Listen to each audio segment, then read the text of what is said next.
So tell me, what's happening? How did language even evolve? Like, how is it this magical phenomena of conversation coming about?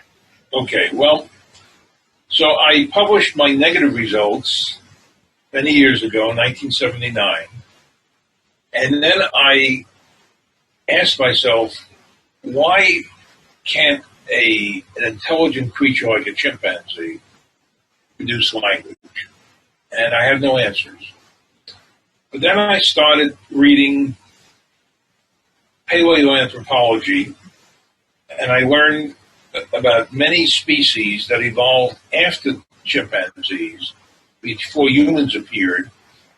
These fossils were discovered essentially after my project ended.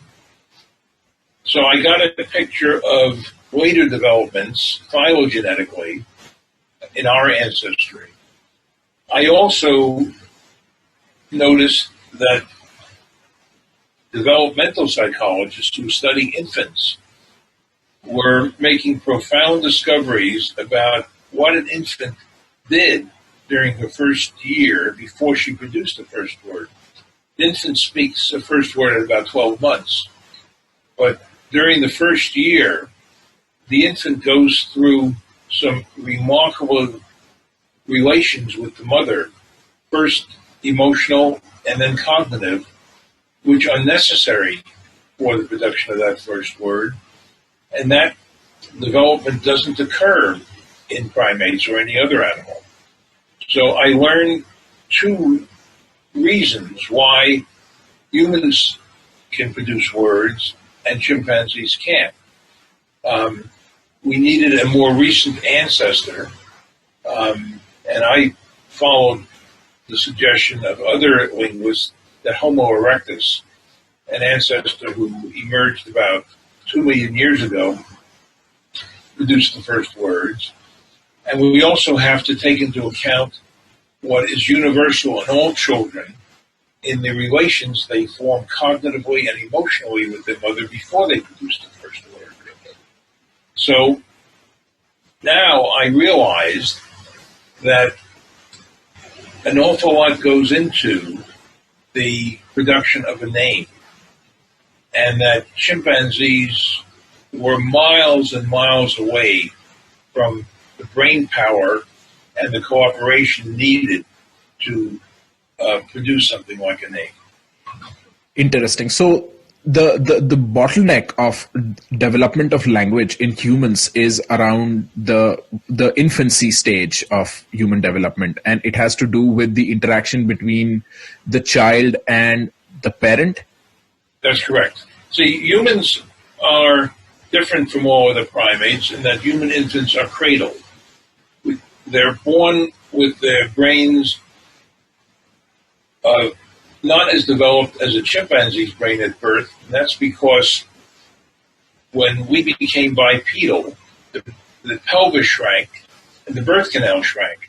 So that placed a limit on the size of the brain at birth for human infants. So not only was its brain relatively small compared to its adult size, but its whole neuromuscular developmental system was weak. So babies can't crawl until they're 6 months. That's why they have to be cradled. But therein lies one of these quirks of nature. Because a baby is cradled, she's about 7 inches from her mother's eyes, and during her waking hours, she spends most of that time staring into her mother's eyes. And that begins a emotional connection between the mother and the infant, which is the first step towards language, something that chimpanzees don't have. Right. So it is this connection that you form with, that the child forms with the mother first, which forms the first node of understanding itself, that later gets translated into language. Right. Now, there's still an awful lot we have to learn, but one experiment studied the sounds that an infant makes at 3 months. These aren't even, this isn't even before babbling. These are cries, whimpers, coos, and the mother responds. And the amazing thing about that experiment is that the connection between the infant's sounds and the mother's sounds were conversational. They take turns. So even before words appeared, there is a back and forth like there is between a speaker and a listener with real words. But this is not even before language appeared. You have that same conversational relation, and that is necessary eventually for a language. Right. And the first words, we supposed, appeared around Homo erectus. My question is there, do we take the first words to be first verbal sounds, or do we take them to be first pieces of art?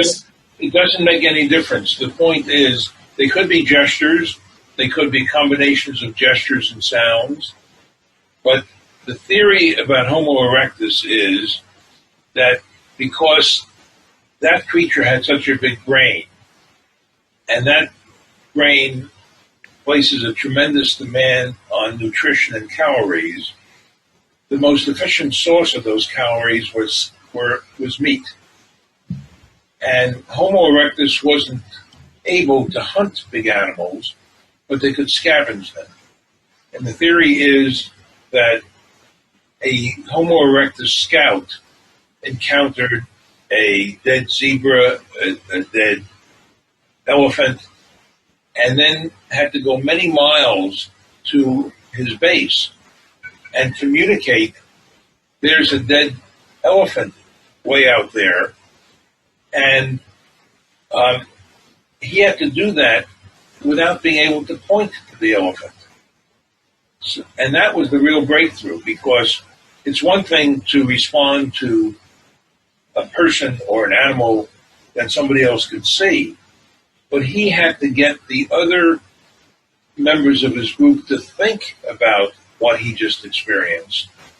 And that was, according to this theory, the basis for the first words. To get them to come with him to help scavenge the dead elephant so they can get meat that will grow their brains. This is the point at which we are entering sort of the evolutionary language of describing things, right? Where we're talking, because it's needed for survival. Right. It's needed for survival. Right. So it's, and this is particularly us talking about the evolution of words, not the evolution of grammar yet. No, the theory is that Homo erectus used words for 1 million years in any order, and they communicated just fine that way. But when their vocabulary began to grow and people could remember the whole string of words, that rules were invented to order words in certain ways, and that's where grammar came from. That's the theory. Right. So to go back to this African grassland example that we took, right? It presupposes that Homo erectus were traveling in groups, and they could not hunt because they have no special claws or teeth to hunt. So they would eat whatever was left off that other animals had killed. Right. But they had to coordinate for that. And Right. that coordination, which could be over time and over space, had to be communicated. Exactly right. And that communication required thinking about the animal that couldn't be seen to organize the other Homo erectus to go and see the animal. Right. And I think there is something very unique at this particular point of our evolutionary history, is that we are referring to something that is not present immediately there. Right. Which is true That's crucial, because that means that both parties have to think about something. They can think about something that happened yesterday. They can think about something that might happen tomorrow. They can even think about imaginary things, all without any grammar. Which is not the case for other animals. They cannot they cannot talk about anything imaginary. There is no. Okay, so at this particular point where human coordination was very important, Homo erectus coordination was very important, it was the need to eat over long distances that sort of gave rise for us to speak in. Right.